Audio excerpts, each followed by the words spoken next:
Hello and welcome to Check for Traps Star Trek Picard Episode 3 discussion. The end is the beginning. I'm Alec. I'm Aaron. And I'm Rueben. Oh, I thought we'd just start it as usual with us running through the episode. This one starts with a little revisit of Mars Attacks. Not the Tim Burton. I've been describing it as Mars Attacks. Yeah, every time, yeah. Whenever they say the Mars Attack, I do this little flashback to the to the Martians. I guess it's just like, hey, remember this thing? Yep, that was the Mars Attack. Cool. Yeah, they do a lot of recapping, aren't they? They seem to like reiterating the points they've already made many times. But then again, that scene, I think, especially with the robot uprising, was really cool. And I really liked the little phaser fight where the droid just eradicates those people without any thought at all, which is exactly how a robot would operate. So it's pretty just good. Hollows them out. Yeah, probably didn't need to see it again, but there it was. No, I suppose it just kind of set the scene for why we're 14 years in the past, and we're just there to basically see Picard leaving Starfleet, essentially. I did like that the shuttle landing behind him had the Jetsons noise for some reason. That was good. Just to be reminded they're in the future. There's a bunch of weird stock footage on this, like stock music on this show, or like sound effects that I've used in the past. Like, it's really weird. Like, even down to like walking on wood sound effects. It's very strange. I guess they didn't have the budget for like Foley audio recording, so they just bought a little like MIDI pack or something off the internet. Footsteps on metal floor, footsteps on wood floor, that kind of stuff. That conversation, that like 4-minute conversation they had outside Starfleet, was kind of strange to me for several reasons. Obviously, the one that me and Ruben bonded over the most was JL. Let's talk about JL, shall we? So I'm not sure there's much to talk about. It was just a weird character beat, and it was a bit, it was like every second line. It was like she had a JL quota she had to fit in for the scene. Yeah, it was very unusual. He doesn't seem like the kind of person that would ever want to be referred to as JL. He's quite a reverend elderly man. He's obviously a commanding officer. Jean-Luc seems like the casual name. JL is borderline insulting, I think. I mean, were they trying to imply that they had a very close relationship? Yeah, an incredibly casual relationship. Beverly Crusher called him Jean-Luc. I mean, damn. Riker called him boss. So, yeah, we open to, obviously, that scene where they're discussing Picard's plan to essentially Dunkirk all of the Romulans and save them all by rousing this fleet, and it gets rejected. It was specifically in the aftermath of the Mars attacks. It was like, we could do this if we... Because I think that Raffi going through this big long list of like her preempting Starfleet's bureaucratic bullshit and like counteracting it, I was like, God, meetings are boring even in the future. It's like, we could use the reserve officers from this planet. It's like, oh, God. He's like, brought that up. Yeah, brought that up. She's like, aha, well, we did it then. He's like, no. No, I've been fired. Whoops. Yeah, I mean, I did think how at the end of that where they're sort of going, oh, what do you mean? There's no way they'd let you resign. And he's like, yeah, they did though. And it was like it's like an accident. Like he didn't mean for it to happen. Yeah, just got his bluff called. I thought that was really funny. I remember you saying that when we were watching it, calling his bluff out completely. Like, what do you expect? It's not like they're a small company and you go up to your manager like, I want a raise. It's like a interplanetary. It literally is the Federation of Planets. They've probably got captains out the wazoo. They don't. Picard's a little old man. Admittedly, he's very popular. They might have a media backlash, which it did, obviously, but they ain't short on men, are they? No, I mean, I'd fire him. Yeah, right. It's a disaster. Like, the Borg's pretty much his fault. Like, he did it. I mean, like you said, I think that, the tabloid press would have a field over the Moriarty thing alone, let alone any of the more serious crimes. Moriarty Gate. All the stuff Data did under his command, no wonder they banned synths. Like, creating a human life. Or creating another Data, like, going mental and strangling people. Like, he stabs people. He stabbed Deanna Troi. Yeah, in a lift. Poor Deanna Troi. Shouldn't deserve that. Back to that scene. So she describes the uprising on Mars, specifically of the synths, to be down to a fatal coding error. Well, that's what Starfleet is saying. Yeah. That's their reasoning for banning them. Yeah. Which is a fairly, if it's just if it's a cover up, yeah, fair enough, whatever. Yeah, someone accidentally named one of the robots Drop Table, and it just collapsed the whole system. Someone gave it an emoji name, and it. Yeah. Somebody called their robot error. Null, and it just ruined everything. Oh, we left in the bit. It says murder people equals yes. Yeah, what happened. Oh no. It says like help human, but then someone changed the definition of help to kill, and it was like, kill human. Perfect. So yeah, they changed that 1 to a 0, and it was just initiated a massive robot uprising. I remember in that scene generally, I think he acted very strangely. His dialogue seemed very out of character for what obviously we know to be quite a wise man, and his dialogue's felt a bit schlocky, I thought. Apart from movie Picard, who's like a cowboy hat wearing whooping maniac. He does feel a bit more like movie Picard in this one. There's a scene Yeah. later on that I'll reference that I said it now, but there's a scene later on that felt very movie Picard to me. And like, as much as we say it, movie Picard is canon, and it's what Patrick Stewart wanted to be like, so you could argue it's more true to the character, I suppose. No! Smashing up his ready room and machine gunning Borg. Yeah, that machine gun, that Tommy gun scene is so fucking good. Yeah, I feel like maybe Picard, Patrick Stewart has a very different idea of what Picard was meant to be, because I always got the idea Picard was supposed to be like, a stuffy European, and is in like, he's like a mix of like French and British, just sort of like very prim and proper, like compared to like the American Kirk. That was always the vibe I got. I don't think Patrick Stewart sees Picard like that at all. The two most stuffy Europeans. Yeah, the stuffiest diplomatic races under the sun. My God. He likes Earl Grey, and why? The arrogance of the French mixed with the social strata and class-based snobbery of the British. we stand no chance. Our nation is built on that gentleman. Class-based snobbery, Alec. Yeah. I mean, I quite liked having a little sort of jump back to sort of see when Picard lost it. I mean, also, I did say I didn't like the uniforms 14 years ago. I think the new uniforms are much better. Agreed. It's a shame we don't see them more, and I don't think we'll be seeing them much more either. But I like them. But yeah, I thought it was. I didn't notice the name thing so much. Maybe it's because I was watching it at work at lunch, eating a sandwich. But I don't know. It didn't bother me that much. It's just something about, again, like it was a combination. If it had been just her saying John Luke over and over again, I would have been kind of fine, because I'd have been like. But it was the combination of like the ridiculous casualness of it and the constant repetition. It felt very strange and forced to me. Yeah. But anyway, once they're done with that, it moves back to where we sort of left off Picard in the last episode, which is where he's in the desert with Raffi, and he's giving her the business about what's going on, and she sort of is back to him doing some botany, I suppose. And she pulls a bit off a plant and sticks it in a future vape and vapes it.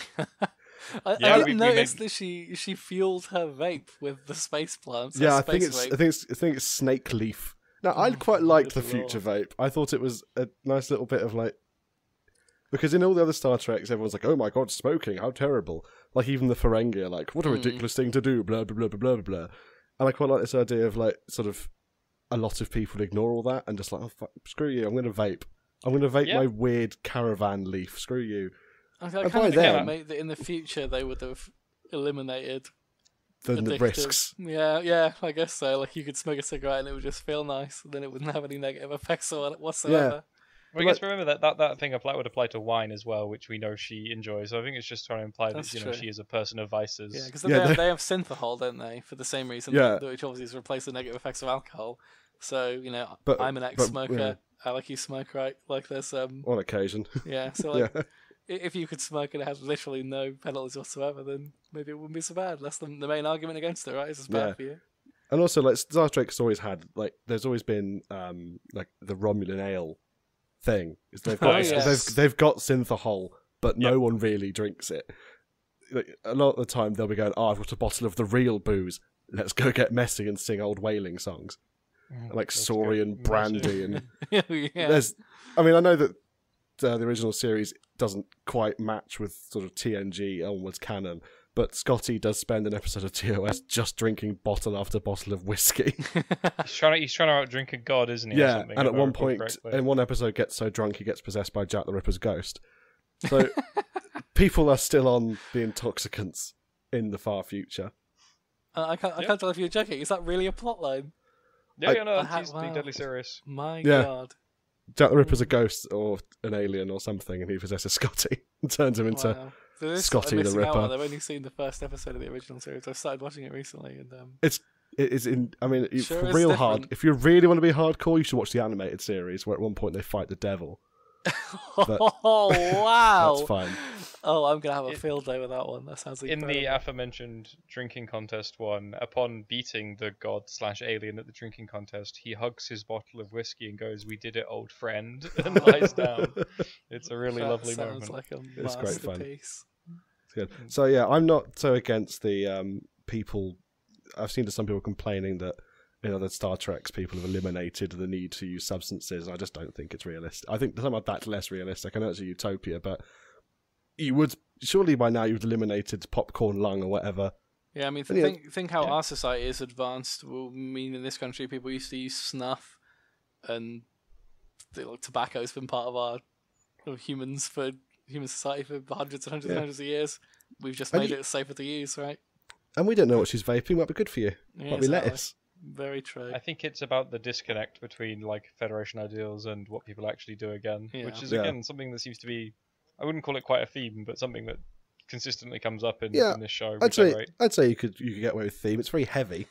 Yeah, I quite like it though, but I never know if it's. Yeah, I guess it must be intentional because they're doing it enough. Yeah, but they probably have crammed that a little bit in there because vaping's cool and all the kids are doing it these days. I think vaping was cool. maybe they've got a massive sponsorship from Juul. Yeah, it's like a subliminal message. Yeah. So Raffi's vaping away, and she explains a bit further about why she dislikes Picard so much. Because in the flashback, she gets like a text message from the boss. Is this CNC? I don't know what that meant. I didn't either. I couldn't think what that was. But because they say it again later in the episode, no one ever says what it is. I mean, which is fine, because you know what it means. It's the boss. But at the same time, what does that mean? But anyway, so in the flashback, she gets the text basically saying, "Come see the CNC." And she's like, "Oh, great, I've been fired, rah, rah, rah, rah," and all kicks off. And I was sort of thinking, is that really why she hates him so much to point a gun at him? And then it turns out that since she got fired, Picard's basically just ghosted her, pissed off to his chateau in France, and ignored her the entire time. And I was like, oh yeah, fair enough, actually. Yeah, like that's fair enough, you should be angry. Does have that bit where she then starts complaining about his massive house, and I was getting a bit confused with the whole utopia. Yeah, we have no need for currency anymore. But maybe that makes it worse. Maybe like because you can't just buy these things because no one's making them. Who does that mean that just anything with anyone with inherited wealth is wealthy? Like I don't. Yeah, I didn't really. Yeah, you completely blew my mind that moment. I didn't really know what was going on. I didn't understand. Who distributes the land? Who decides who gets the Chateau Picard and who gets the tiny shack in the desert? It's a bit of an unusual... Yeah, is it like the Federation Land Reclamation Council? Like who chooses? It'd be different if you lived in like a metropolis, right? And everybody gets an apartment with X amount of space and they're all completely uniform, like a little hive. I can imagine that being like how the future might end up in like big cities and stuff. But when there's more space than people, how much space does everybody get? But she's by the Vasquez Rocks, a very famous Star Trek filming location, which you think would have some sort of memorial to it by now, because they label it the Vasquez Rocks, which is weird because that's the real world place where they film Star Trek, which is a slight And then they've plonked what looks like a porter cabin from a council building site with some plants on the top. I thought that looked quite Mass Effect-y. Yes, it did. And I don't mean that in a bad way. I like Mass Effect like design. But I didn't mind this stuff. I think the person playing Raffi, I think her character might be a bit, I guess, relatively shallow compared to what I'd like. But she's pretty good at playing the embittered old addict. Yeah. She's a good face actor. There's a lot of good faces. Definitely, I agree. There's some good faces. I think that's why they hired the one who did Kim Pine. Some good face acting right there. But anyway, enough of this boring Earthbound stuff. Back to the Borg cube. Borg cube. And Hugh is just there from the episode where they find the wounded Borg and Picard defies orders to commit genocide. Hugh is just there. They never introduce him. Here he is. Yeah, it's the same actor and stuff. They don't know. Unless I missed it. No, he never pointed to go, "Oh, hi, it's me, Hugh Mann, ex-Borg." It's just like, "What's up? I'm the director of this thing." Oh, and it's good to see him. Like I like the detail on that they've left the scar around his face where his ocular thing was. Yeah, just the sheer level of commitment to Hang on, sorry. TNG. The ex-Borg guy was Hugh. Yeah, it's Hugh. What? I didn't get that at all. Yeah. They don't mention it, but it's Hugh. I only really picked it up because of how much they've been going on about him being in it in like pre-show interviews. First, I thought you said that it was Q, and I genuinely thought you were going insane. Yeah, it's Q. It's John Delancey. Yeah, no, it's the guy. It's the same actor who played Hugh in whatever that episode of TNG was. Where they find Hugh. Him. Well, they've properly deborged him. Been desimilated. Yeah, no, he's just got like Big Boss from Metal Gear Solid 5 style. Yeah, black I chips in didn't his put head. that together at all. I liked Hugh. I like his funny little space harness. Yeah, I'm a big fan of Hugh. I think it's a great character. And I can't work out in the new Borg stuff whether the automated drones flying about are meant to be Romulan or Borg. They all use the same green lights and because no internal lighting theme. Yeah, because in the background there's a lot of like bits, like geometry and things from the walls sort of zipping across and fitting into other holes in the walls and carrying things around. And I'm assuming that's Borg stuff. Yeah, I won't lie. The whole Borg cube political situation and like technological situation confuses me slightly still. Yeah, so I think it's a cube that assimilated some Romulans and then broke, and then the Romulans just kind of rocked up, put some force fields and some mines around it, went, right, we own this. Yeah, they said and there now was some... they occasionally get some lads in to study some Borg. It was disconnected from the submatrix continuum or whatever they call it. Yeah, whatever.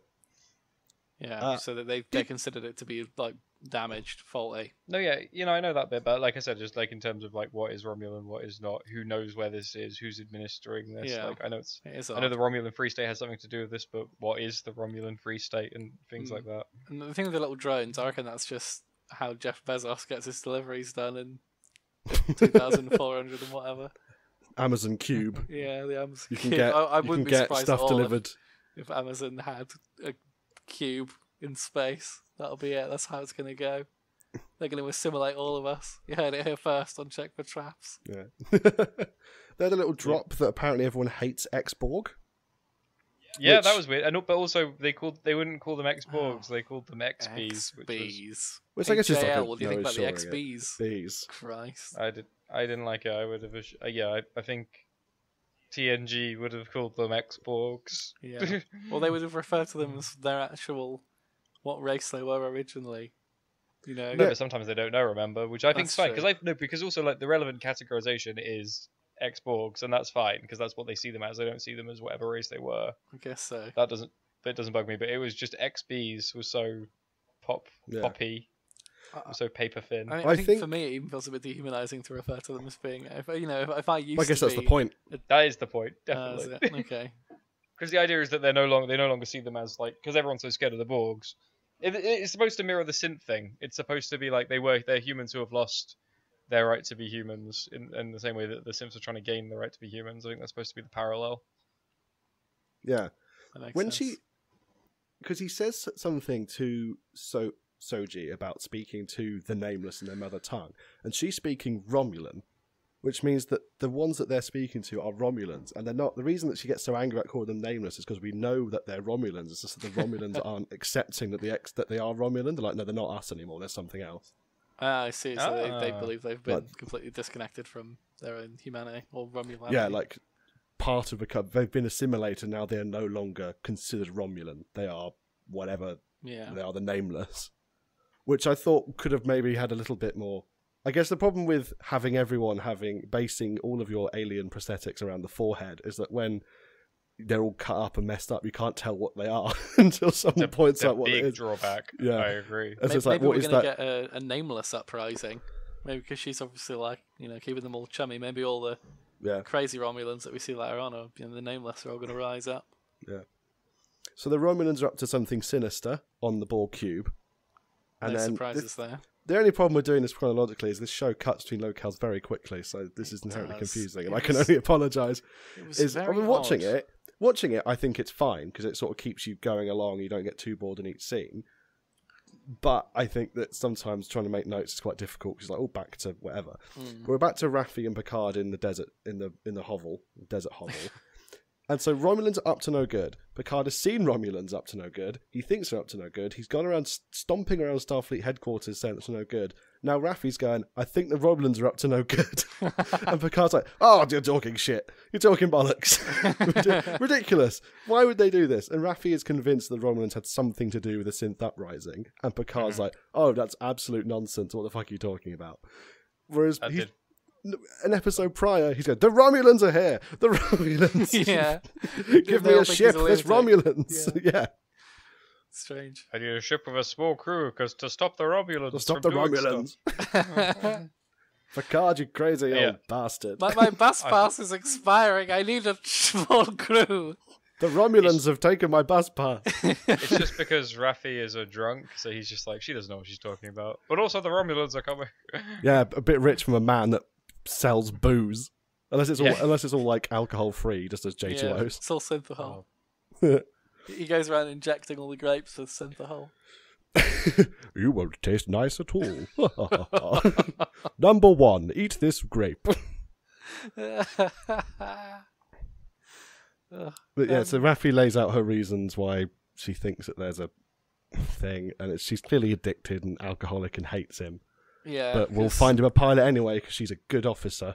We were right in thinking that she was imprisoned for something. I don't think she was imprisoned. Like I think she or something. Yeah, because she says she lost her security clearance and her job and stuff. So I don't think she was imprisoned. She was just fired. Okay. Yeah, I think she was more like she was Starfleet through and through, and just had it all taken away from her. And then the man that she lost it for fucked off to a chateau, right, to make wine. She has irreparable PTSD, it seems, as well from something the events. I'm assuming because of she was like relegated to her little desert shack. I guess maybe being unable to save all the Romulans, like she clearly wanted to do, maybe had a bad effect. Yeah. That's a perfectly reasonable assumption. I think that she obviously feels awful that she's left all these millions of people to die. Maybe she's got sand madness. Maybe she's been in sand too long and it's got in her brain. But no, she does mention, I think, during the flashback or a bit going, you know, there are billions of people within range of a supernova explosion and I can't do anything about it. I mean, well, that sound is coarse, irritating, and does get everywhere. So it does get everywhere. Yeah. But we leave them now, and we go back to Kim Pine. What's her name? Girardi? Agnes Girardi? Agnes Girardi. At the Daystrom Institute in Okinawa, which appears to have a starbase floating above it in the sea. I noticed that. I really like that sort of particular style of sci-fi drawing, where it's the big, horrible thing in the distance, and it's all hazy, you can't quite see it. I'm an absolute sucker for it, every time. So I really like that little scene setting thing. I have to play the devil's advocate and say they have a starbase floating above the sea, so it's in Earth's atmosphere, so why isn't it getting sucked towards the planet? Maybe it's not starbase, maybe it's an Earth base. It's just being constantly propelled by thrusters or something at all times. Yeah, it's like where Captain Scarlet lives. On Cloud Base 1 or whatever. I know you can hear us, Earthmen. Bring us Picard's wine. We're very thirsty. So thirsty. Oh, is that the number 69? And Agnes is just sat there on a rock listening to opera. And then I really liked the cut round to Commodore O standing there in his incredible sunglasses. Because of course she'd wear sunglasses, it's sunny. But I don't think we've ever seen sunglasses before. It was so funny. I completely forgot to write that down as well. But my god, that took me by surprise. It was like it was being spliced with like a parody video. It was Men in Black. I just thought the sunglasses were great. I don't know what was about them that was so funny. Maybe it's the ears because they're sticking out so much. She looks like Yoda. She's got like hilariously big ears. But just the idea of something about the sunglasses and the uniform and the ears, like that is brilliant. It's like, yes, future sunglasses. But I can't think. They're just like now sunglasses. But you see really old sunglasses, and they're just like now sunglasses. I don't know how you can progress sunglass technology apart from like in Deus Ex, where they slide out of your head on cue, and then you've got to have them implanted in your skull. It was a bit unnecessary. You think, oh, doctor, I'll take rather than the surgery. I think I'll just put the sunglasses on. Yeah, are you sure? Yeah, I'm sure. Thank you. We can have it too. I bought these from Primark for £2. I think I'll keep these rather than having the skull surgery. Maybe they're like self-replicating. Maybe you can get little tiny replicators pinned to your temples, and they replicate sunglasses, and then get rid of them again. But no, I mean, I thought that scene was really ominous, and it doesn't come up again. I thought it really should have done. Yeah. It's part of a twist. It's literally just, here's Agnes Jurati. She's listening to opera. She goes, hello. And Commodore O is like, I need to talk to you about Jean-Luc Picard. Here are my sunglasses. And then, woof, we go back to the Borg. Yeah. It's a bit strange. Like you said, you think it's going to come up again. And she mentions she's going to, obviously, she's going to get interrogated. And then way later on, we really reveal she has been interrogated. We'll come to that later on. Maybe what I'm thinking is that they maybe recorded a scene where she was getting questioned and then they cut it. Because it seems weird to mention that they're going to interrogate her and then later on be like, oh, I was interrogated, but then have no interrogation. So maybe they didn't interrogate her. Yeah. Maybe they replaced her. Yeah. Oh man, that's a great. Oh, mind blown. Well, because we'll get to it, but yeah. I think there's a lot of cut and sort of like jiggled round material in this show. Yes. I have a feeling that like perhaps the CBS Amazon coalition had a lot of toing and froing amongst it. Yeah, the editing largely was quite bad in the way that it was. All the scenes seem to be very short. A lot of them have very little content, and they don't finish scenes. They do a little bit of it, and they naff off. And they come back to it later, do a little bit more weird. Case in point, we're back to the Borg cube. Yeah, Jesus. And Hugh Mann is taking Soji to go and see Ramada, who is apparently some sort of Romulan mythologist, theorist, psychologist, who got assimilated. And Soji found her secret Romulan file, and then she goes, "Oh, I just asked for it." Looked her up on Rom Book and found her profile. Romopedia. And we've got to mention it last time that she was on, but I think that I don't know if Star Trek's done much where they've had more psychobabble in a scene than technobabble, because she starts talking about shared mythical frameworks as part of like a conjoined healing process, and Hugh goes a bit like his eyes glaze over and I glazed over a bit because I had no idea what she was talking about. I remember Aaron saying about the mythical framework, man. What's the shared mythical framework? So I guess it's an idea of every, ex-Borg has a similar experiences, and so you can sort of give them the same stories. But I don't know. It seems like a bit of an excuse to get all spooky.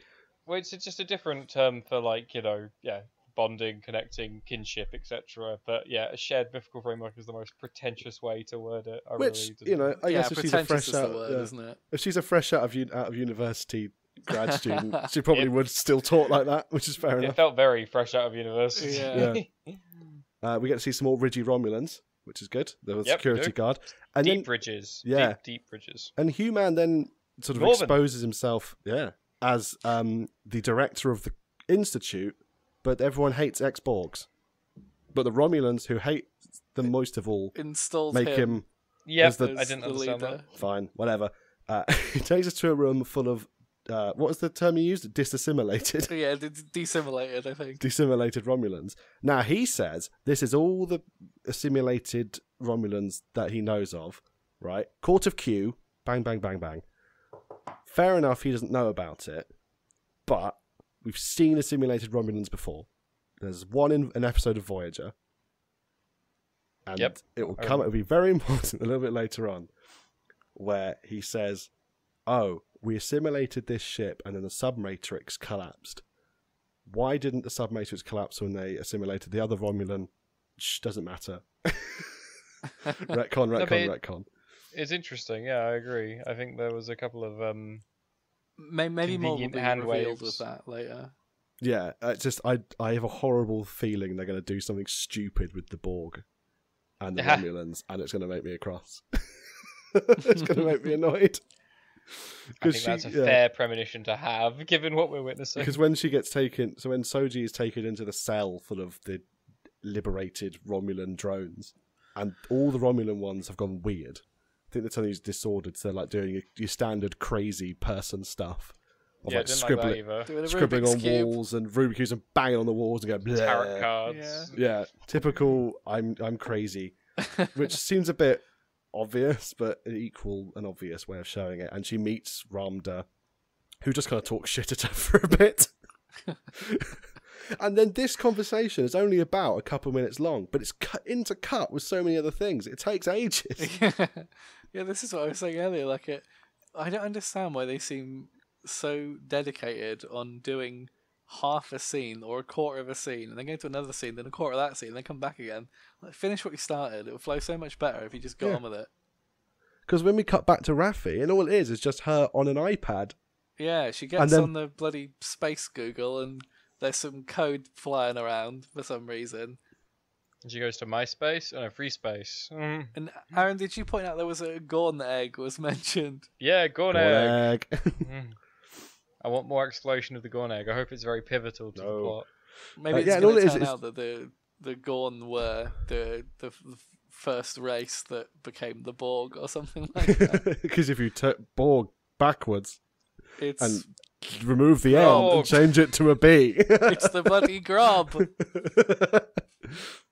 Yeah, and I think all this scene is her on her space iPad just tapping away, and then Picard's face popping up in like FaceTime and going, "Are you doing the research?" And she going, "No." And he's going, "I'm sending you everything I've got on Maddox. Carry on," and then disappears again. Yeah, very unnecessary. And then he's getting beamed onto the ship that Rios is on, who we found, Chris Rios, who will be their new pilot. Which I think had a lateral transporter array, like the Shenzhou, which was a nice little bit of set design, but they're meant to be obsolete. Fine, whatever. He gets onto this ship. It's a very big, empty ship for how we usually see, spacecraft in Star Trek. And there's a new EMH. Yeah, I was really excited to see a new emergency hologram because he's one of my favorite characters. Like, I went to Comic-Con last year and I met the chap. There he was. Robert Picardo. Yeah. Well, I say I met him. I saw him at a distance, but it was very expensive to get your photograph taken with Robert Picardo. So. From the bushes. Yeah. I think he's a fantastic actor and stuff. Like, yeah. Anyway, so we've got a new EMH now, and there he was. And Aaron pointed something out, which I didn't notice at first, but all he says, all his lines, is basically about how amazing Picard is, even though. Yeah. Surely in a title called Star Trek Picard, a lot of people are probably aware that Picard's a pretty cool guy. He's got a lot of history, done a lot of interesting stuff. But the EMH isn't. The EMH just kind of says, "Come here, I think he's like, you may be too late," and then just sort of whinges about Chris Rios, the new pilot, for a bit. It's the ENH, which is a different hologram. Sorry, is it? What? Yeah, they're different holograms. It's a different guy to There's the EMH, who is played by the same. So Chris Rios the guy who plays Chris Rios, the pilot, also plays the EM for Mango H and the EN for November H, who has a different accent and turns up later in a different outfit. Oh, he's got one hologram. He's repurposed through everything, which makes sense. Oh yeah, I guess so. I thought it was the same thing. What does the N stand for? Navigational, because he had a problem with the navigational array. He just used holograms to do everything. So he had a navigational emergency, so he needed the emergency navigational hologram. Well, why stop there? Why don't you just get an EPH, an emergency pilot hologram, do that for you as well? Well, because he likes flying. It's really efficient, actually. They've got all these holograms that do all these jobs, and it would be a real shame if all the synthetic life forms were outlawed, wouldn't it? That would be terrible. What would they do? I guess they don't count. Oh, wait. Well, there's a lot of stuff in Voyager about how the Doctor isn't considered a life form. Yeah, I love that stuff. Yeah, except for all those things he does that clearly make him an intelligent life form. Yeah, but Starfleet don't agree. It doesn't matter whether he does it or not. If Starfleet don't agree, then they get to make the decision. I will never understand that. It's like how Data nearly got decommissioned because some prick turned up and found his off switch. Yeah, so some fella just reckons he's an outdated iPad and just wants to turn him off. Well, it's like in the last episode. Do you remember that Agnes says that Maddox and Data were friends after a fashion, and all I could remember was Maddox trying to get him decommissioned. Trying to kill him. Yeah, but I think at the end of the episode, like Data, like Maddox do reconcile. does say, they agree to write to one another, which isn't quite being friends. But I guess that's what she meant by after a fashion. But I was like, friends is a generous term for whatever the hell they were doing. So we meet the new pilot who has a big chunk of metal in his shoulder and is just like a general lackadaisical, no good ragamuffin of a nerf herder. He's Han Solo. They've made Han Solo again. Yeah. Star Trek Han Solo. Little showcase of a new replicator, which I thought was good. They just say the word, it just appears on the table in front of them, rather than having to go to a box. But we're back to a problem that we solved in episode 1, where you could see your little milkshake before you order it. Yeah. We've regressed. Yeah. Though it does have the classic problem of the EMH says medkit and it just appears, and then the pilot says some sort of booze and it appears. So how the ship knows that's what they want there at that time, I'm not quite sure. Because otherwise, wouldn't it just be constantly generating whenever you say a noun? Amazing. Yeah, no, you're right. They need an Alexa word. That's why they say computer, right? It's like... Yeah. Captain Picard, I see you've transported up from Earth. Would you like to have a chair? And a chair just appears on his dashboard. Like, no, to get rid of that one. I see you've arrived from Earth. Just generates a little Earth. Some mud. Yeah. Computer, you fucked up again. Captain Picard, a tiny Picard manifests. I love it, adorable. And screams. Why do I live? My only existence is pain. We have a bit of banter. Picard sort of swoops in, looks at the captain's chair, doesn't sit in it. Lol, doesn't sit in the captain's chair. As Ruben predicted. Yeah. Then just kind of puts his foot up on the guy's ship and starts giving him grief. It was pretty casual, that. Yeah, he's really gone movie Picard in this one. He's just like, he very quickly made friends with this guy. But I did quite like his dialogue in that scene. I feel like in the previous scenes in this episode, his dialogue was quite weak and felt very like scripted and schlocky. But in that scene, it was pretty cool. They seemed like they were, again, Aaron pointed out, they were like bonding like actual human beings rather than just parroting lines. Picard seems less miserable in this one. Definitely, yeah. I mean, I think the dialogue in the last two was better other than this one scene. Though there was one line in this scene that I really didn't like, which felt very movie Picard, which is that I'm not a man who consults a lawyer before I take actions that I deem to be necessary. Which is something that Harvey would say before he's about to straight up murder someone. But B, it doesn't seem like the sort of man who lived by the Prime Directive would say. Yeah, it was very out of character for a military officer to spout a line like that. Basically saying, I'll commit some crimes if it means I'll commit all the war crimes if goals. necessary. Yeah, right. Yeah, which is a very movie Picard thing, because in First Contact, he's specifically told, do not come here. And he's like, screw you. We can probably find someone quoting that line in The Hague or something, can't we? Yeah. I'm not like one of those fucking Serbian war criminals. Right. I do not consult lawyers before drinking poison. His lawyer's just like, he's right, he didn't consult me. He's right. I would not have advised him to do this. I guess we'll let him off then. He's paying my bills. Yeah. We get a bit of backstory on the pilot. He was a member of the command. No, was it the XO, the first officer of the heavy cruiser Ibn Majid that apparently doesn't exist, though Picard knows about it. So yeah, I assume that was Admiral. A cool sort of Picard black site sort of thing. Like he's got his hand in all the pies. Yeah, when he was an admiral, right? He's probably going to be pretty damn clued in. Yeah. I liked his entire backstory. I liked the bit where he's like, I don't need another heroic admiral. I've already scraped one off the floor. That was pretty great. Yeah. I do wonder though, because everyone keeps calling him admiral, but he resigned. So why is he still called admiral? Is that how that works? Like, are you an admiral I think it's just after out of respect? Yeah, I think. Yeah, okay. Also, because they still call him Sir General Mike Jackson, but he's not actually he's not a general anymore. He would just be Sir Mike. He's one of the leading British generals. Okay. Or was one of the he led Iraq and Serbia and. I assumed you were talking about a niche Star Trek character. No, the real military figures. No, boo. remember Ruben. Bloody Earth track. So General Mike Jackson was responsible for me when I was a child, so that's true. Yeah, I grew up under the loving bosom of Sir General Mike Jackson. Real military complicated, space military easy. Picard. Yeah, right. I've had enough of this Earth track. Just fire me into space now. Be done with it. Picard needles this guy about being Starfleet. Because apparently So Picard says, I checked all your fastenings. That was so funny. And they're all done up real good, just like Starfleet. It's like, Starfleet, the place that has holodecks that routinely malfunction. Yeah, that's and true. make everyone get stuck in a Wild West hellscape. TNG did have a holodeck malfunction plotline every other episode. It was a recurring theme, wasn't it? Didn't the Enterprise become sentient at one point?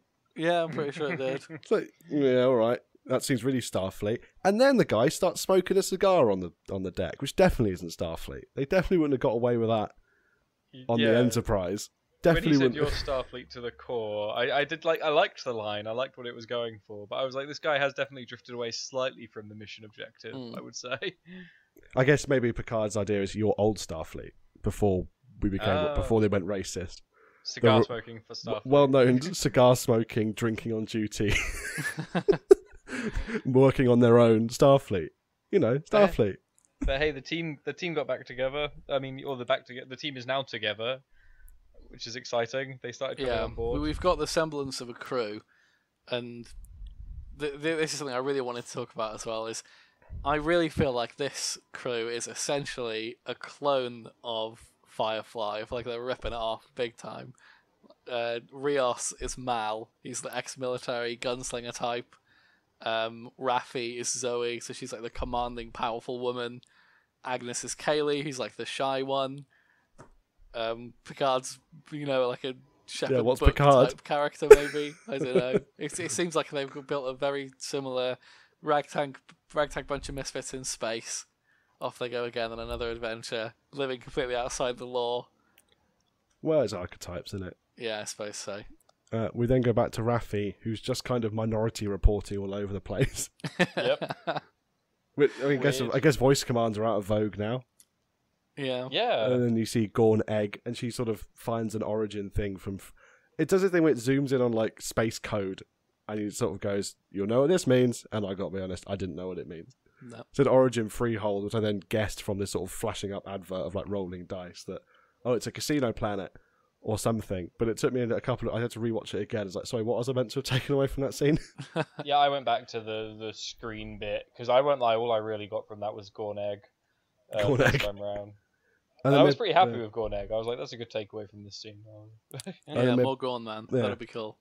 And then we're back to the spaceship with Chris Rios now in his cabin on his own, and the ENH appears, who is the emergency navigational hologram, who's now Irish. Everyone's Irish in this show. Yeah, I did notice his accent go weird, so that now makes sense why I thought it was... So he's sort of English when he's the medical hologram, and then the pilot is sort of Latino, and then the emergency navigational hologram is Irish. So he's giving them all different accents so we can tell them apart, maybe? Because obviously they look pretty much the same. Yeah. Well, it's the same guy. Yeah, So just in a they different look- uniform. yeah. Yeah. I thought his accent was slightly distracting. A little bit. This is the second Irish character now in this Look, franchise, which is they get represented somewhere. There's a lot of them. I guess so. And then he gives this... And that's where the ENH then starts giving his speech about how wicked Picard is. Yep. And I did feel like, come on. Yeah, We come know. on. That was all I was thinking. So then it brings up that he's the arbiter of success of the Klingon Empire. And I was like, man, that storyline really went nowhere. Yeah. Yeah, same. Like there was so many of the it was like, what was it? Main contact with the Q continuum. Like, I was like, I guess, but unwillingly, like. Yeah, and like Janeway was annoyed. Yeah, definitely. What do you mean he's the main contact? Keep trying to fuck me. Didn't Cisco kick him in the nuts? I mean, I'd Cisco, consider that the main contact. Cisco spoke to him in one episode, punched him, and he ran away. It was a bit of an arse kissing, wasn't it? That. Yeah. It was just very fan servicey. It was like in the last episode where he was like, Riker, LaForge, Worf. Yeah. Yeah, I vary quite wildly between thinking they're not doing enough fan servicey stuff, so they're not sort of referring to the next generation enough, and then thinking they're doing it too much. Yeah, I think that's fair. Maybe it's the manner in which they do it. It's a bit too on the nose, not enough. Like things like when they go into the room with the all of the relics from TNG in the little Millennium Pod thing, the time capsule. That's what I meant. There's the Stargazer model, and it's not really spoken about, but you can see it, and all the fans will be like, "Oh yeah, it's a Stargazer." But if you haven't seen it doesn't matter because it's just there. It's just a little object. Whereas this is like directly talking about how great a character is in a previous TV show. Yeah. And then we're back to the vineyard for like a minute. Yeah. It was just Picard with a bag saying that he's about to leave, and then Norris goes, "Oh, this is..." No, they don't even attack yet. They're just outside. Yeah, it's Picard says he's where, leaving. Yeah. They talk about how he never felt at home, and then it cuts back to the Borg room. Oh yeah, you're right. Jesus Christ, they did. I remember that scene about never feeling at home. It's like, of course you didn't feel at home. You spent 70 years in space. We were saying how And then it's we're like back- if you've been in the army your entire life and you come out and then all of a sudden you sell grapes or sell wine, then you're gonna feel a bit unusual. You've done the same thing for your entire life and now you've got a completely different line of work. It's gonna feel unusual. Yeah. And then we're back on the Borg cube, and it turns out that when the Romulan lady was saying about put secret in front of every part of Romulan culture, she really meant it, because they've got secret doors to their houses now. It's like, traditionally, Romulan homes have a unused front door and a secret door in the back. Because that's just what grands do, because they don't want to use the front door because that's where they store all their gubbins. Like, we've always come out of keep my shoes. Don't use the front door. That's the good door. Like, what? Like, it's always like some slightly older member, like relative of the family, that always uses the side door for some reason. Yeah, I'd love to know if that's like a older British thing or if that's like a global phenomenon. Rich Danish people do that. Yeah. I can confirm that much. They have like doors you don't use, and then like the scummy back door that you do use, which I find really weird. It's like, this is the good door. We don't The use guest this one. door. The guest door. This is for the postman only. You, relative, must use the relative door, which goes into the toilet. Straight into the cellar. Yeah. They have a little bit more chat with Ramda about shared mythical frameworks. Yeah, pointless cut. And then back to the chateau, chat with the Romulans. The Zabar, the older man's going, like, now you need to go and take all this lovely stuff with you. Drops a plum, reaches out to get it. Really funny. Gunshot. As soon as it sounds, big blaster bolt through the window. Now, the subtitles kept calling them blasters, which made me annoyed. Disruptors. They're disruptors or phasers, whatever. And then there's a fight scene out of pretty much nowhere. Yeah. It's more motorbike couriers from the Romulans. Power Rangers are back Power again. Rangers, yep. I'll say this, I think the sound design on the blasters is really good. I think they sound great. It's a shame the fight scene in general is so lackluster. I thought it was alright. It's a bit Jason Bourne. I thought it was good that Picard tried to help and then got yeeted over a sofa because he's an old ass man. He did kill 2 of them though, which I thought was an alarming number. Like he pulls the pistol out of one of their holsters, which is really bad if a 94-year-old man can do that to you. And then he shoots another one from across the room with one shot, which again I thought was a pretty good shot. Yeah. I also like that the woman, the Tao Xiao woman, hides random phasers around Picard's vineyard. Yeah. That was a nice Underneath the idea. table. Yeah. Yeah, I think it's a slight shame that the sort of legacy of JJ Trek is that phasers and stuff no longer use beams. Yeah, so... I mean, I guess the thing is, like, in a combat, a beam weapon would just be so overpowered because you just go left to right, holding the trigger down. But this is something that I really like to talk about as well. So, obviously, they use the those like enormous disruptor rifles, or the blaster, and it fires a little blue pellet, and it whizzes along, and it's really bright, and it has a trajectory of like a man throwing a fucking peanut. It's not exactly very impressive. But then, in the previous episodes, we've seen F8, the synth, using the mining laser, which is infinitely more effective as a weapon. It has literally 0 travel time. The velocity is just, infinite. It's either on or it's off. It doesn't fire a little doodad that you can dodge or duck or whatever. It just is. Why wouldn't you use that all the time? Why use an enormous rifle that fires a little blue doodad when you can just zap, dead. Done. Maybe it's got a rubbish range. Maybe it doesn't last very long. It's Maybe. a tool. We don't know. Maybe they were banned. Yeah, maybe. Yeah, I like how the Romulan blasters chuck you across the room as well. Though when they hit you, you just get thrown across and slammed into a bookcase. Yeah, but that's the little, true. It's like the little previously the the phasers just like swishes you off, doesn't it? You just zup, you're dead. But... Yeah, but the little disruptor pistol's like that more surgical. It just kind of zips into you and you crumble. Yeah. I still don't think the weapon effects weren't as exciting as they were in Discovery. The Klingon assault rifle and that I thought was phenomenal. Like someone gets hit by it and it really disintegrates their body. I thought that was that's how future tech's gonna go, right? Weapons get stronger and stronger and stronger.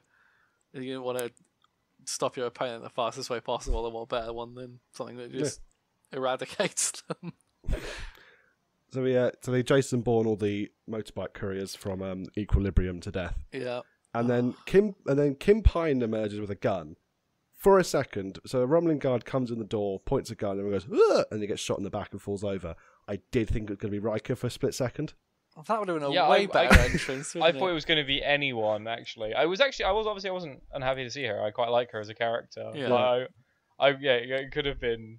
I thought, because again, like you, I thought we were going to see Riker before we left Earth this time round, and so I was like, oh, it's time for him to show up. But Yeah, I guess that would also be a bit weird because the scenes we've seen him in have been like a jovial little chat on a bench. If he just murdered a man.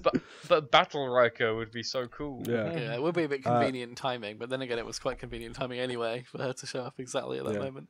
I think this, because of how the show is edited, everything feels convenient. Condensed. Yeah, and so then the Romulan weapons don't have stun, but the ones that they were using, that the good guys were using, did, because the Romulans are stunned. Whatever. They weren't using Romulan guns, fine, whatever. So they've got them tied up, which is fair enough. It's a good reason to have stun on your weapons. You can interrogate people. They picked the biggest Romulan I've ever seen. Chunky fucking lad. Bloody Chungus the Romulan. He was like Ming the Merciless and eating 5 Flash Gordons. Yeah. What an absolute hunk of spunk. Jesus. He was enormous. When you work for a shadowy cabal of spies and you're meant to be like a crack operative, so much of a crack operative you get jet black Power Ranger armor, do you really think they'd be recruiting the big fat lad who looks like he's just finished rugby practice to be the... No. Oh, I'm not sure about so him. Big. Yeah, he was so big. He was a big old kid. And wake him up from stun with a little spray bottle of water. Very funny. Big fan of that. Bit of Dettol in the face. That'll really wake you up. Back to the Borg cube for some reason, and I think I've worked out why Romulans look weird in this. It's because they're giving them human hair, whereas they always used to have the bowl cut. And now seeing them with like normal human hair is really weird. Because those hipster the Romulan who just looks like he's walked out of a music video. A catalogue, Yeah, he looks like the lost member of Harry Styles' band, One Direction. And we get a lot of quick cuts between the Borg and the Chateau, where the Romulan who's been assimilated, Ramda, sort of has a vision that Soji she's met her in the future. Did you call her Rhonda? Ramda. That's her name. It's Ramda. canon now. Rhonda? It's Rhonda. Rhonda the Romulan. Yeah, Rhonda the Romulan. Rhonda the Romulan is seeing Soji in the future and thinks that she is the destroyer, some sort of mythical beastie of twins that will come and destroy them, who are synthetic. Could be Data and Law, but could be Soji and Darge. Darge? Darge. Some sort of shared mythological construction. Yeah. There's some more talk about mythological frameworks. My face went blank again. I don't know what you're talking about. An entirely reasonable reaction. I think so as well. Rhonda the Romulan pulls a gun off a guard, goes to shoot herself. Soji goes choo, choo, choo, choo, choo, choo, and $1 billion mans herself out of the way. And that's where they sort of drop the whole, this cube was broken because the submatrix collapsed following assimilating Romulans. But they were simulated Romulans, but whatever. I'm sure they'll explain it, and it will make me cross, but that's fine. Meanwhile, in the chateau... Oh my god, it was so they've woken... cutty. I know. They've woken Big Beefy Boy up, and they're sort of interrogating him, and it's intercutting, basically, as Rhonda the Romulan screams, "You're the destroyer," the interrogated Romulan also shouts, she's the destroyer, she would kill us all. That's where they also drop the big Aaron mentioned earlier, where the ridgy ones are from the north. From the north. I was so happy to learn that there were northern Romulans. Loris goes, he's a stubborn northerner, and then sort of, look, that's why he's got the ridges. Listen up, lad, I'm from up north. You better watch out now. Why are you hunting Soji? She stole me pie bomb. Other northern things. They closed at mine, so I joined Tel Shiar. And then I was thinking, while this is happening, boy, I wonder how they've stopped them doing that acid spit thing. And it turns out they hadn't, because the Beefy Romulan just does it. And that's a lot of acid from Beefy Romulan. Yeah, and he spits it off, and he manages to get it on Zambar's coat, and he's fine. And then there's a big cut, and this acid just turns him into nothing in a couple of seconds. And Picard just goes, damn. Yeah, surely you... It's like a man just disintegrated in your vineyard. Yeah, and like you mean the Tal Shiar operatives didn't go remember? Oh yeah, remember they've got that acid spit pill. Oh yeah, watch out for that. Don't let him close his mouth. It really frustrated me as well that he got acid. Obviously, he got acid on the other fella, and he got acid on himself. But his feet and legs disintegrated at a rapid speed when they had no acid on them. Like his entire body was turned to ashes. I guess it reacts with Romulan physiology or something, or goes in the Star Trek explosion. I have to remember this. That obviously, it's like a sci-fi thing, and anything could be true. But it does look a bit bullshit. This is the show where you can implant and extract memories at will. That's just a normal thing. We're back to the Borg cube, and Dahj rings her mum, who definitely isn't real. Now we know she's only 3 years old. She falls asleep, so the mum's being controlled by somebody, but we don't know who. Ooh. Yeah. Well, we got that idea from when the mum was lying to Dahj, right? Yeah. I thought that was quite good. That was quite freaky when the mum was distorting and being like, "Everything's fine, Dahj. Everything's fine." But Soji has a stuffed toy of a caveman in her room, and I'm trying to imagine the scene where she tries to get that past Romulan security. Actually, I didn't notice that. Yeah, she does. It's cute. It's cute. It's on the side when she's having the conversation. Yeah. No, with her falling, she fell asleep very, very quickly, and it seemed more like she was going to some kind of trance, or she was conditioned. Yeah. Yeah. What I was thinking, it was like a kind of like a trigger word you give to a sleeper agent, like something the mum said is something that triggers her to fall unconscious. So that's what I thought as well. Something must be in there. Do we think it's puppy? Me and Ruben reckoned it was puppy. Yeah, that's the code. but then that could come up in everyday conversation. And I was trying to think of any words. Maybe they don't have puppies on Romulus. Tell me, sexy Romulan, do you have puppies on? He's dropped to the sand like a sack of potatoes. Yeah. No, we only have secret puppies. We do not mention the puppies. We have 2 puppies. One is a secret puppy that you have to enter to reach the real puppy. We also have secret dog doors. And then Hot Romulan turns up and is like, "How did you find out about the simulation stuff? Because no one should know that." And she very convincingly goes, "Maybe it didn't get redacted. I just read it somewhere. Maybe Romulan sensors mixed up." And he doesn't buy it. They do the sex. Because of course, because they must. Yep. Sexy Romulan leaves, and then Lieutenant Rat is just there. Lieutenant Rat, I love Lieutenant. I forgot all about the Rat. Lieutenant Rat's appearance was so sudden. Me and Ruben were like, "Is that Lieutenant Rat? Yeah, why is she Lieutenant here?" Rat. Neither of us could work out if that was Rat or not, but it was Rat. It was Lieutenant Rat. Lieutenant Rizzo, the Romulan sleeper agent in Starfleet Security, has just apparently ditched that and has come back to the cube and put her ears back on and is hanging out in the most evil corridor in the Borg cube. Yeah, she's got which is sexy impressive. Evil outfit on. She's in the evil corridor. None of the lights are on. She might as well be wearing a leather jacket with a scorpion on the back, smoking a cigarette. The thing is, because I know they said in 2, was it 2 or 1 when they said Romulans are a bit dramatic? It's 2, wasn't it? Yeah, I think so. I'm really enjoying the idea that Romulans are like this all the time. Yeah, just such a flair for the dramatic everywhere. You get so tired of it, wouldn't you? Eventually, if you were a Romulan, you'd want to just sit down, have a cup of tea, and be like, "Give me a bit of a break." Because it's all full on. In Stargate, it's like a species trait of the Garwald is that they're always like that. They're always really camp villains. I quite like the idea that supernovas melted all their brains slightly, and now they're always creep around in corridors going, yeah. "I see you smell of android sex. Yes, but my way is working, Lieutenant Rat." Great fun. Try not to fall in love. Yeah, it was high camp. He was one step away from wearing a top hat and twiddling a handlebar moustache. I guess Romulans have done it before, like the episode with the Defector in TNG, where they charge across the neutral zone, then Tomalot comes aboard, he's like, "Ah, Picard, I shall take your crew back to Romulus and display your broken ship for all to see." But they finished. Interesting you mentioned the Defector, because that's the same one where they say that cybernetics isn't a Romulan interest. But I do like it. I tell you what, I mean, hell, maybe a mass destruction of your planet turns you a bit theatrical. It makes you a bit panto. My God, they spent too much time in the Panto Nebula. But that's the end of the Borg ship for this episode. We're back at the chateau. Ooh. And Kim Pine is giving us a speech about why she's coming on the mission for some reason. I liked that, to be fair, because again, there needed to be a good reason for her to come along. Yeah. I liked that Raffi said that she has no reason to be there, and I like that she earned her place. Yeah. I also like that she said, "I'm synthetic life form," isn't she? Because obviously her life's work is in cybernetics, and she's never seen the cybernetic individual, which is as advanced as Soji. So I think it seems like it's more out of a scientific curiosity. She needs to see it can be done, so she can do it herself. I that her main, one of her main things was, I'm a foremost scientist. I'm really rich. I can buy stuff.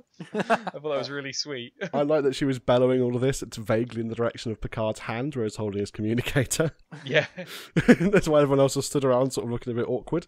It's like when you talk to somebody on speakerphone, isn't it? It was a bit awkward. Yeah.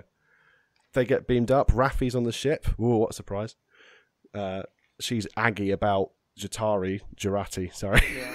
the Chitauri. Isn't that being the character from Mortal Kombat?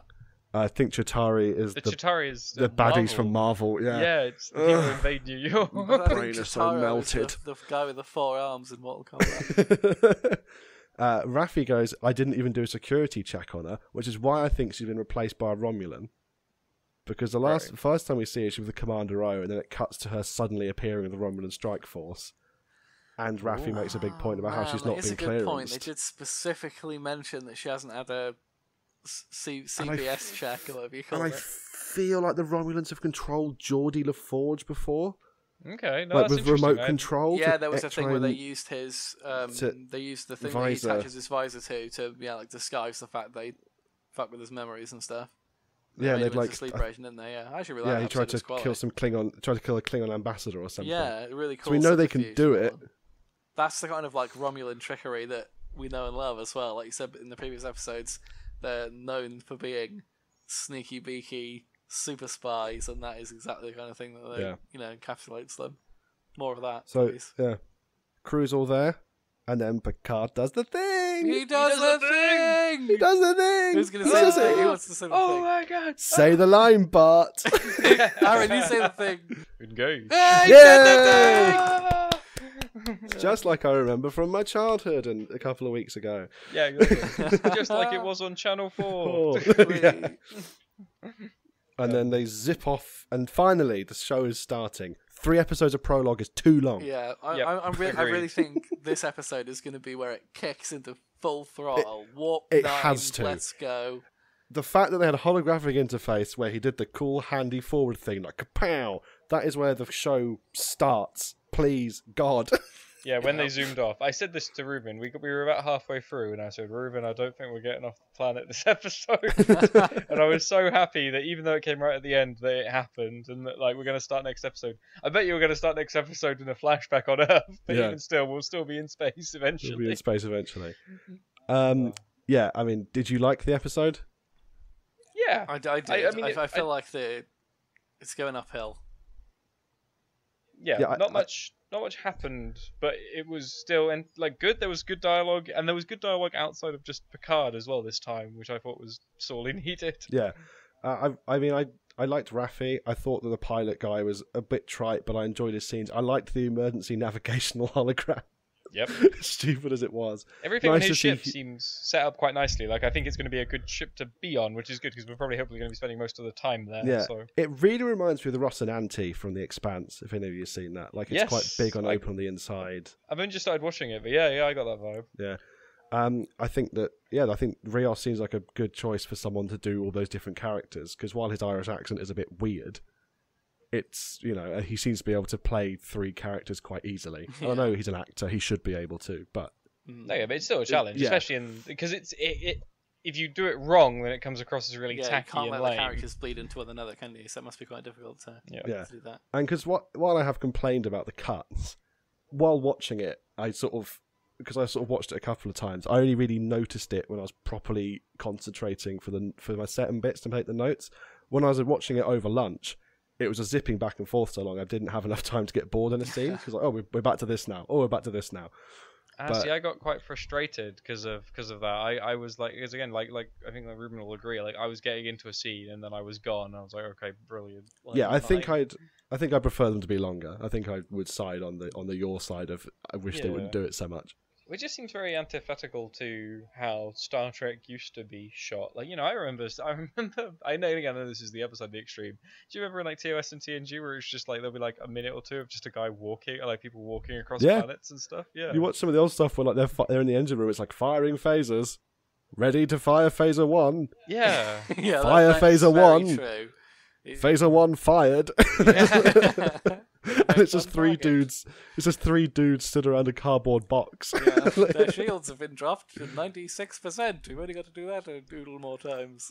I mean, I have a couple of whinges. Far away. I really don't want them to make the Borg originate with the Romulans, just because, like, they've both got green lights a lot. I think it would not ruin the Borg, because who cares? But I feel it would sort of take away from a lot of the Borgs. God, like, yeah, I hope they what makes them interesting. Yeah, I'm actually worried. I'm actually really worried that they're going to do that, and I think it might be like when in Alien, where they determined that a human, or the android that Michael Fassbender plays made the aliens. Yeah, I know. I think it's just you don't. The thing that makes the Borg so terrifying is that they come. We don't know where they come from. They are completely beyond our scope. And if it turns out that just one of the well-established alien races made them, then that diminishes them a lot, in my opinion. I kind of hope it stays unanswered, if I'm honest with you. I think it makes it... Same. Yeah. The origin of the Xenomorph should have stayed unanswered. Yeah, it's not a question that needs answering, is it really? No. My other complaint is, where's the dog? Yeah, where's number one? Oh, no, I didn't even think about number one. Where's number one? He should have been replaced fighting by balls a off in that Romulan, fight scene. 100%. Replaced by a We're going to see him next episode. He's going to have really pointy ears.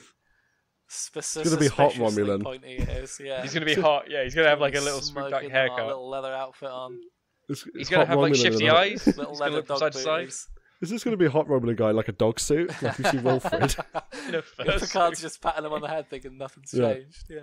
Zabar's back at the fucking chateau putting the grains like, God, I'm glad Picard's gone to Freehold. Right, number one. It cuts to the Romulan in a dog suit like dun dun dun dun.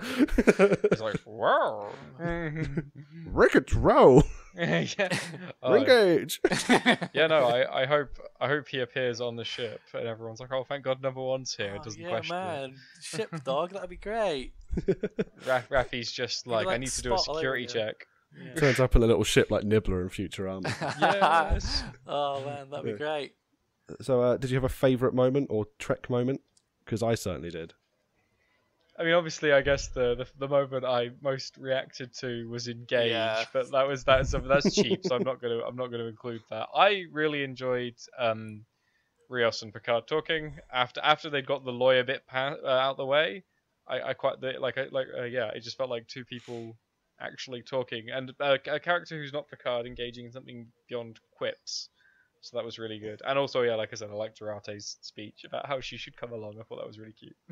I'd agree with you. I think my favourite moment was probably with Rios and Picard's dialogue. I think, their conversation just felt a lot more real than the rest of the conversations that have happened in this show so far.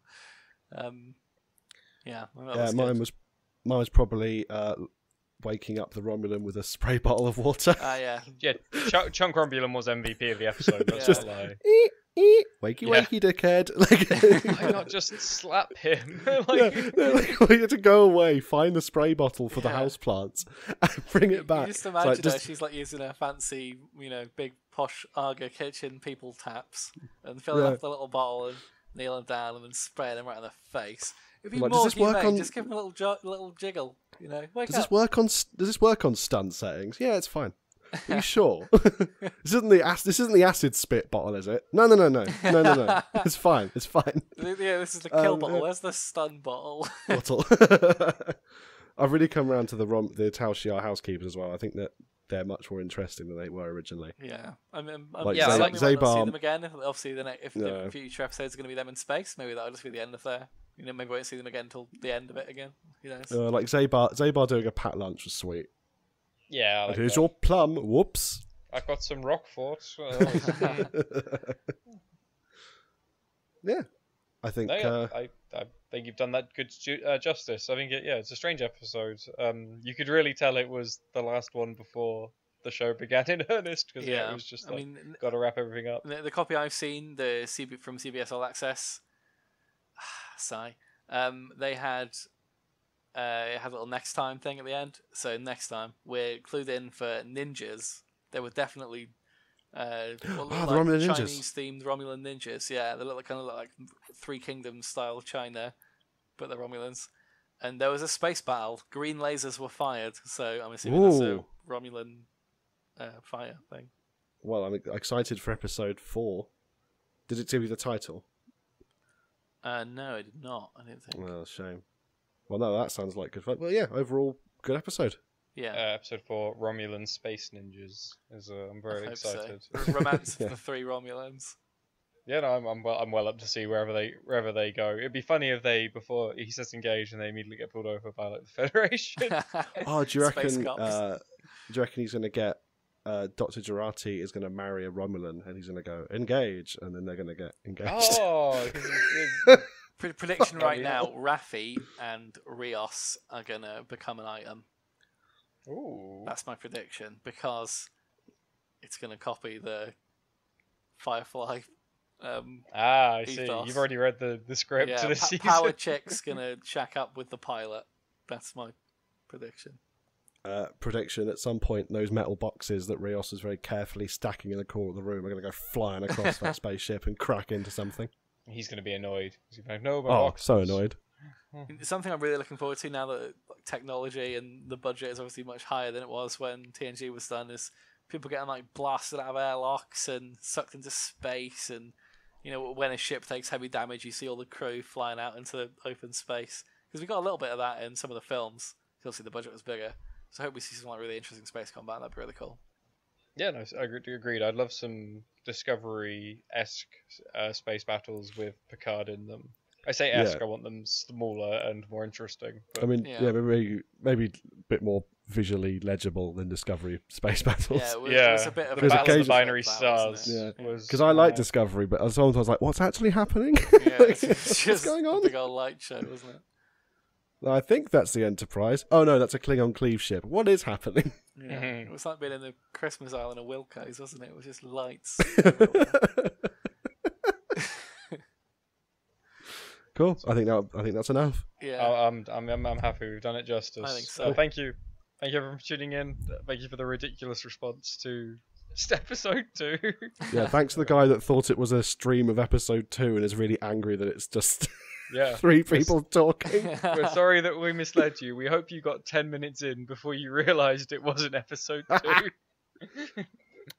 They're like, oh man, they've gone down a really avant-garde route with this. it's just repeating clips of TNG make it so. What we could do for the next one is to just repeat this script exactly as it is, word for word, and it'll be like pirating it on YouTube. But we'll divvy up some characters. We'll dub all the characters between the 3 of us. Yeah. To be sure, I'm the medical hologram. Shotgun the dog. Yeah. I want to be Fat Romulan. He'll come back. Even though he got dissolved pieces like Homer, he'll be Halcyon agent Chungus O'Malley. big Chungus. Well, thanks for tuning in, everyone. Yeah, thank you, viewers. Goodbye. Bye. Bye.